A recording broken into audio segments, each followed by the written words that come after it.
Faraja. Haya, karibu. Nilikwambia nitampigia ili tuongee vizuri.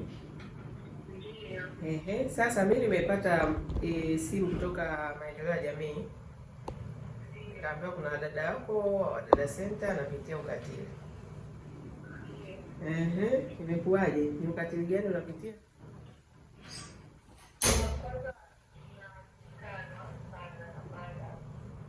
Unatukanaje?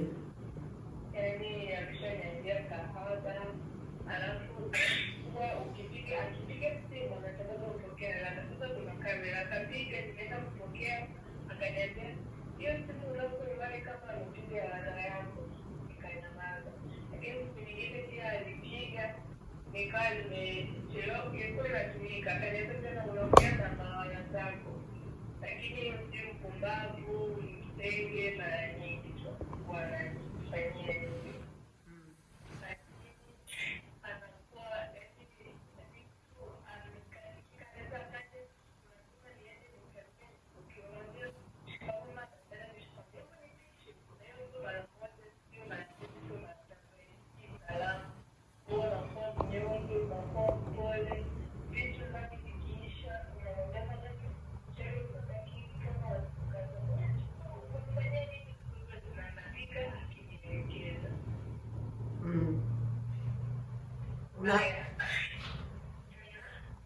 Endelea.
Tutazungumzia jana na leo.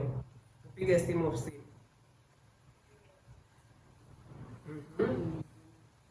Lakini jana mbona ofisini wanasema waliongea na wewe? Waliongea na mimi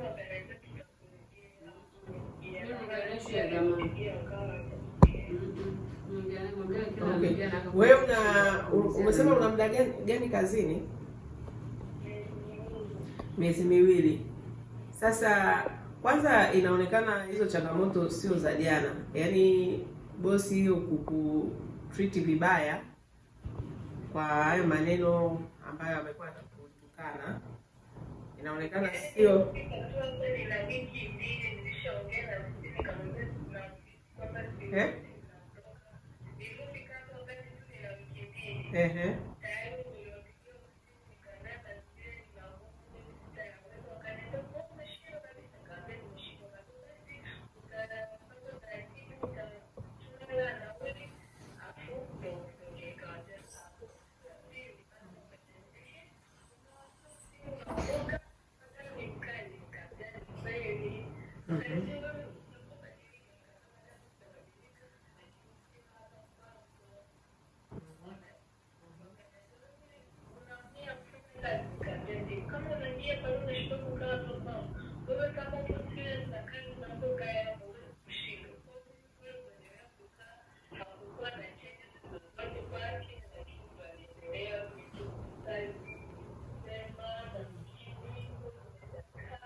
Haya, sasa Akila yuko hapa na anasikia hayo ulikuwa unasema. Kwa hiyo anataka akupe mrejesho wa toka umefika kazini, mambo gani yamekuwa yakijiri na ofisi imekuwa ikifuatiliaje na mpaka hapa nafikiri tulipofikia. Haya, naomba msikilize Akila. Hello, Faraja, habari? Kwanza mimi jana tumeongea. Mbona unaniambia madam kwamba hatujaongea? Si tumeongea ukaulizia kama bosi wako ametuma dhamana wewe umeongea na mimi. Niongea na wewe ambayo hiyo tutakurudia, alikwambia kabla mimi sijaongea na wewe kwa sababu yeye ajui issue yako. Kaulizia kabisa Akila yuko ofisini, akakwambia ndio utarudiwa. Mimi nikakurudia, lakini hapo pale mwanakuuliza unasema jana siku nzima hujapokelewa simu. Na mimi na wewe tukaongea kitu ambacho peke yake uliulizia ni nini? Ni dhamana yako. Kamuuliza madam ametuma dhamana ya pili. Nikakwambia madam bado hajatuma, lakini nikimkumbusha tu anatuma wala hajai kuaga mbabaifu. Nikakuuliza yeye amekupa hiyo nusu, ukasema hapana. Nikamwambia basi hamna shida, mimi nitamkumbusha atume huku nusu, alafu pia nimkumbushe kama anataka kukupa nusu. Tukamalizana kwenye hiyo simu, kuuliza kingine chochote. Nikamwambia kuna shida yoyote? Hapana. Tukakata simu.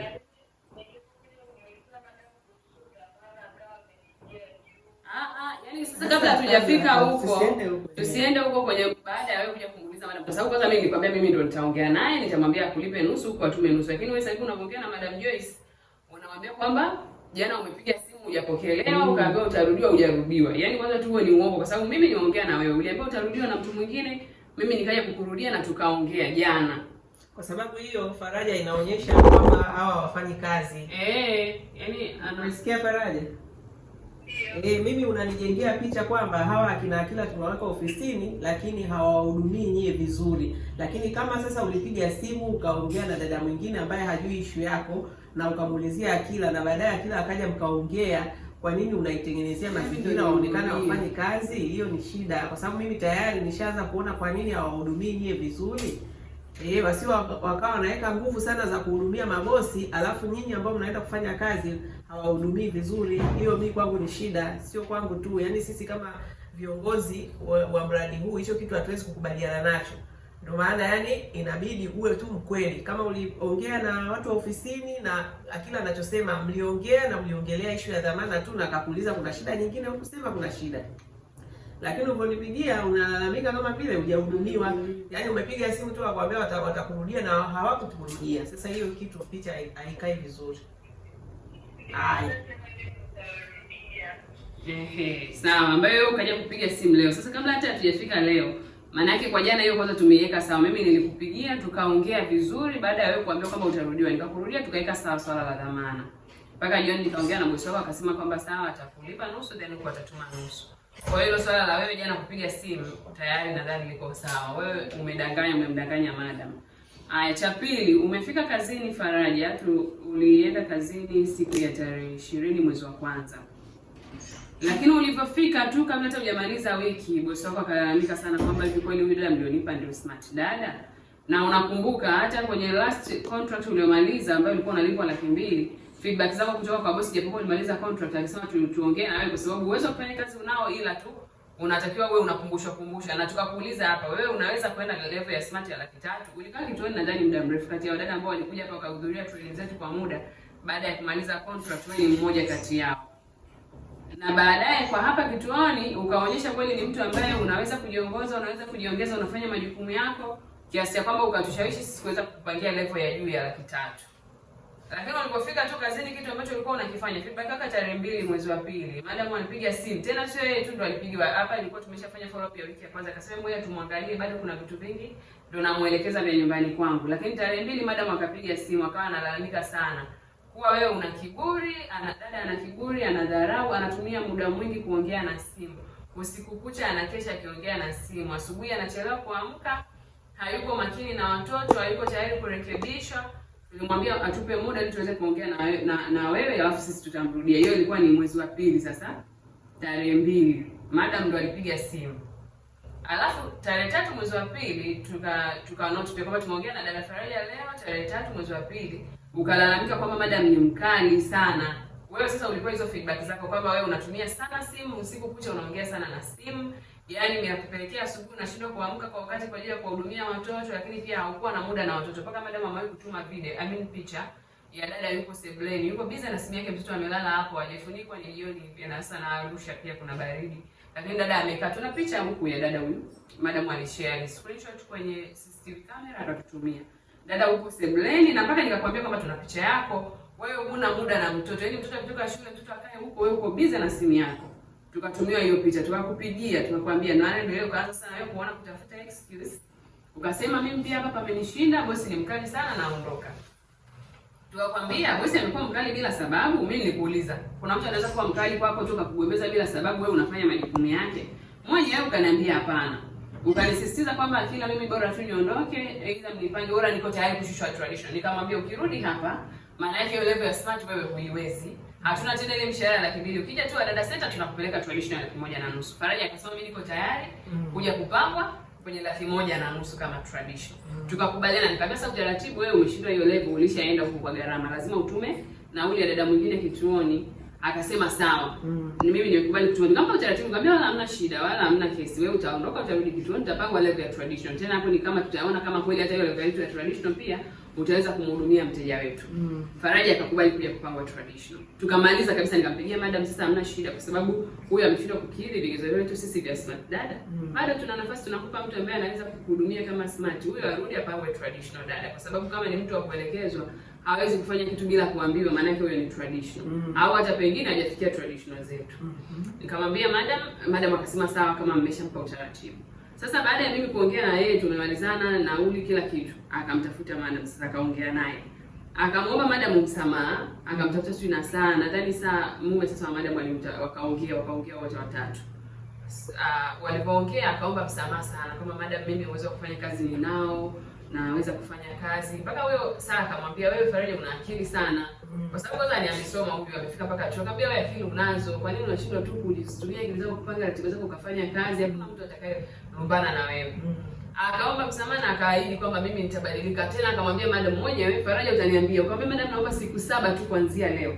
Ndani ya hizo siku 7 ukiniona mimi sijaweza kubadilika, utawaambia Dada Center waendelee na utaratibu wao wa kufanyaje? Wa kupatia dada mwingine. Kama ukiniona nimebadilika nifanyaje? Niendelee, unipe nafasi ya mwisho. Mimi pia sitamani kwenda kama traditional kwa sababu mshahara pia utakuwa mdogo kufikia malengo yangu. Yeye mwenyewe Faraja ukuomba siku 7 kwa bosi wako.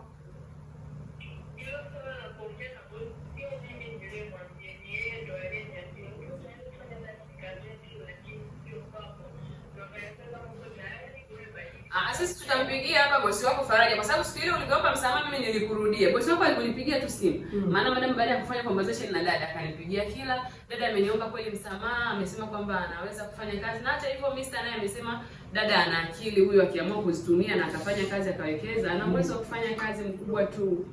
Kwa hiyo nikamwambia kwa hiyo umekubaliana naye, sisi dada ametuomba siku 7 nimwangalie. Baada ya hizo siku 7 mimi nitakuwa update kama dada atakuwa ameshindwa kabisa kujibadilisha. Kwa hiyo swali langu kwako tena Faraja, uliomba siku 7 au haukuomba hizo siku 7? Maana inabidi sasa bosi tumpigie tujue nani mkweli. Nitampigia hapa madam. Wewe uliomba siku 7 au kuomba hizo siku 7? Baada ya hiyo niliambia hapa Sasa wewe Faraja, acha hayo mambo bwana. Umesikia Faraja? Na kukumbuka vizuri umekaba kituoni ukatushawishi wewe ni smart dada. Na sio kwamba kweli, yani hicho alichokisema huyo saa bosi wako wa kiume, amesema kitu sahihi kabisa. Wewe ni dada msomi, ni dada ambaye una akili. Lakini kuna vijitabia ambavyo unaviendekeza ndio vinavyokuzuia. Alafu unataka kuweka huko na uongo. Hapana, sisi uongo hatupendi. Hatupendi kabisa, inabidi hapa yani tumpigie bosi wako. Mambo yote ambayo unayasema hapa itabidi bosi wako tukonfirm naye. Kwa hiyo huna sababu ya kudanganya. Wewe sema tu ukweli. Ulimrudia bosi wako ukamwomba radhi ili usije huko kurudishwa traditional. Sikubali tu, sio useme baada ya yeye kuniambia ndio nikamwambia nipe siku 7. Sasa huo ni uongo gani? Unaona kabisa yani unaongea na watoto wadogo hapa. Kwa hiyo ulirudi ukamwomba bosi wako baada ya kuambiwa huku utarudishwa traditional, ulienda kumwomba bosi wako akupe siku 7 ili ujirekebishe. Si ndio iko hivyo?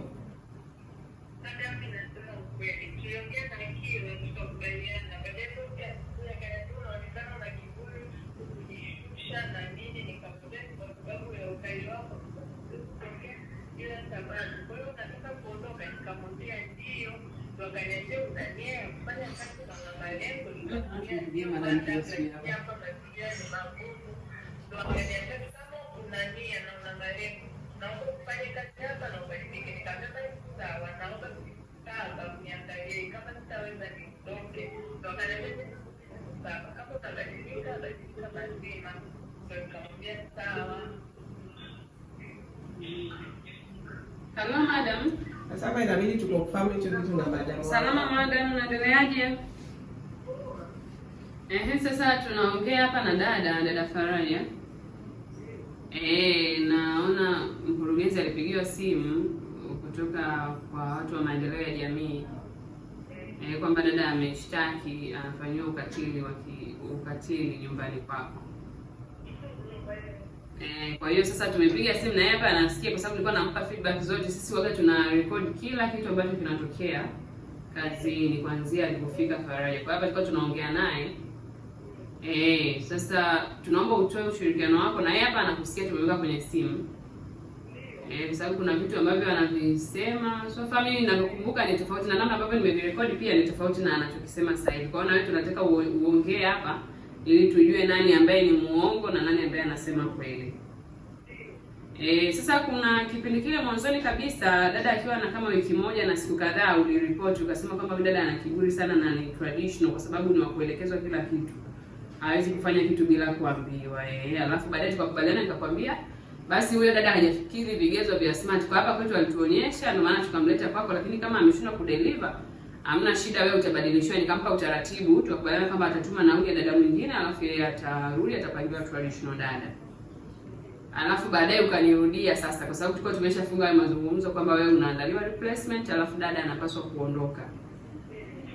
Kurudi kituoni kwa ajili ya level ya chini yake. Lakini baadaye ukanirudia kwamba dada amekuomba sana msamaha, mliongea wewe na Mr. na yeye. Alafu mlivyozungumza basi akaomba zile siku za kuomba kujirekebisha. Kwa hiyo labda mazungumzo hapo kidogo, kama unaweza ukatuambia kidogo mlichokuwa mmezungumzia alivyoomba kwa msamaha, lakini pia makubaliano mlikuwa mmeyaweka ni yapi? Na kwamba bosi yeye ndo alimbembeleza. Na kwamba wewe ndo ulimbembeleza dada abaki kwako, au yeye ndo alikuomba muda wa kujirekebisha au alikuomba msamaha? Wakati ukiomba muda wa kujirekebisha tumeweka simu na ulispika kipenzi chako. Akawa anaomba pale. Na mzee wangu akaongea naye akamwambia ukweli wa Mungu. Kama umekuja hapo unaona mpaka mwanaume ameongea. Wewe usijapenda. Akamwambia hapo nyumbani umekuja kufanya kazi au kuchezea timu. Nadhani na nyingine ni Kristo sikaonyesha pembeni ya nini. Ulinitumia nakumbuka. Yaani kikubwa ni kama tulivyoongea wawili jana madam. Kikubwa ninaongea mpaka ninachoka na huyo msichana. Ni simu kupiga simu kila saa nyumbani kumwelekeza. Yaani hawezi kufanya chochote bila kumwelekeza. Kwa hiyo mazungumzo yangu mimi na yeye ni hayo kuelekeza. Sasa kwa hiyo sawa. Kwa ile siku sasa baada ya mtu anapiga simu sasa kila saa kumwelekeza kwa labda mimi namkera. Akaanza kunizimia simu kama jana anakuambia boda nyumbani. Akikabali getini mpaka nirudi na vile vitu. Nikachukua boda nyingine nikaenda nyumbani na remote ya geti madam. Nikanifungulia geti mwenyewe. Nikamkuta yuko kule ndani. Kwa ninayo simu tu. Nakumbuka jana. Baada ya nyingine sasa. Mwana mshana ni wa kulazimisha kuoga. Umemrudisha hivi. Mshana ni wa kulazimisha kutandika hapa kitanda chake. Mshana anatoka kudeki, unamwangalia kwenye kamera anadeki. Anakuta na lile deki anaenda kuchukua kitunguu na kata. Pia dada si nimeshakufundisha namna utafuna hata nikipika jikoni. Sasa mumeomba kaniambia sasa hicho ni chakula tunakula uchafu. Hata nilirudisha na uchafu mimi mwenyewe na mpatia kwenye kamera. Nikamwambia mzee, nimeshawaeleza kule kituoni wameniambia watanibadilishia msichana. Sasa huko katili wa kijinsia anaofanyiwa haya nimempiga.